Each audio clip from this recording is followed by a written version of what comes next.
Kingdom of Weda or Weda to Yuda or Judah.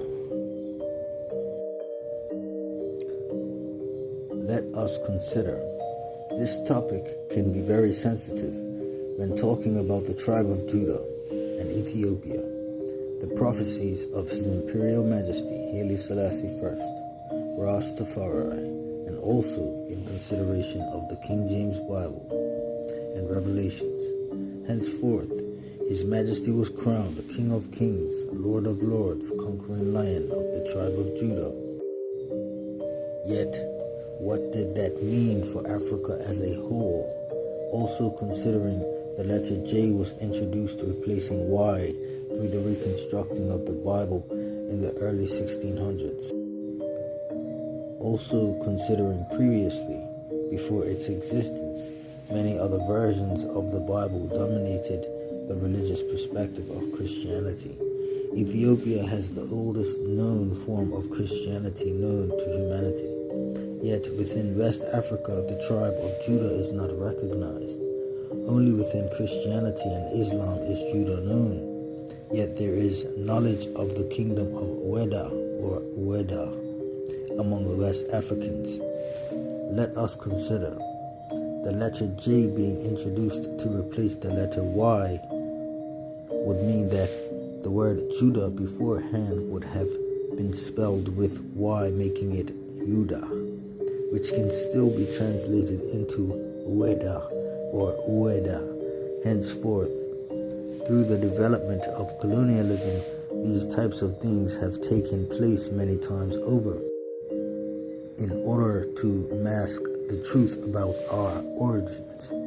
Henceforth, names of places, persons, and things have been altered over time slightly according to the tribal migration and the passing down of oral tradition and practices, and most of all, colonialism, to which the colonialists made sure to create confusion and distortion via the ideas being taught to us by them. Whenever names or stories were passed down through to generations and tribal migration, even still the stories, morals, and lessons did not differ much as to not be recognized and relatable among different tribes, giving us a sense of who we are as a whole entire people, and teaching us that we are not separate from one another within truths and reality in whole, but one people inhabiting different parts of the earth's hemispheres under one sun. A lot has been made into riddles and parables, to which we must use our conscious intelligence to dispel the elusiveness of trickery we consider to be the norm. And let us consider, we only consider it to be the norm because it's all we've ever been taught and allowed ourselves to know through inquisitive thinking. Many have considered these things and gone beyond the scope of the colonial perspective and way of thinking, and understand this primitive manner of communication that we call English, which has many foundations and also has its old English approach, and it's also the new American version of understanding.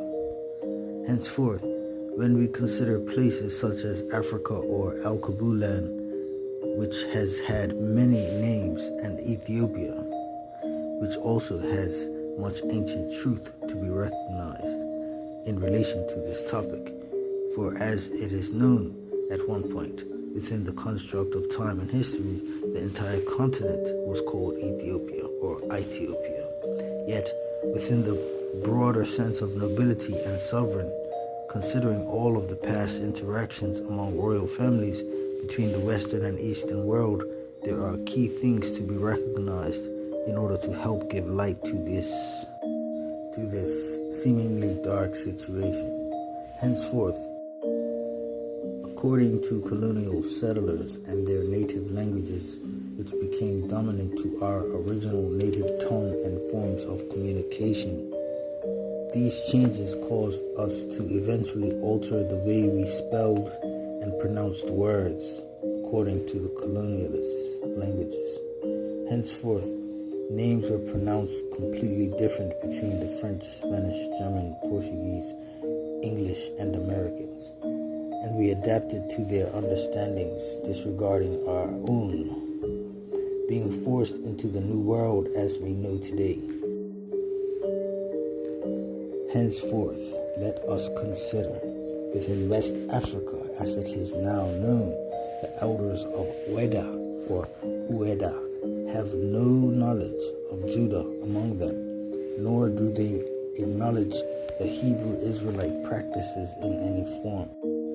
Christianity is not the dominant culture of life within West Africa or west of Al-Qabulan, and there are much older stories that tell of the origins of humanity and the earth's beginnings, for it is now well known to the world that Christianity takes its roots within these ancient concepts, which are still unknown to many, and being revealed slowly as many awaken to the reality that we have been terribly misled. And if there are presently places within the continent that do not acknowledge these concepts, then the reason being must be brought to an understanding in order to dispel the confusion. It has been said that through this understanding, the origins of the Israelites and Ethiopians are not the same people. It has also been acknowledged within Scripture from the King James Version of the Bible within the book of Chronicles 2, chapter 14, verse 12, that the Lord smote the Ethiopians in front of the tribe of Judah and Asa, which references them as being a separate nation of people at a time when Ethiopia gathered 1,000,000 soldiers to fight against the tribe of Judah and the tribe of Benjamin. Let us consider Haile Selassie as the conquering lion of the tribe of Judah is Ethiopian.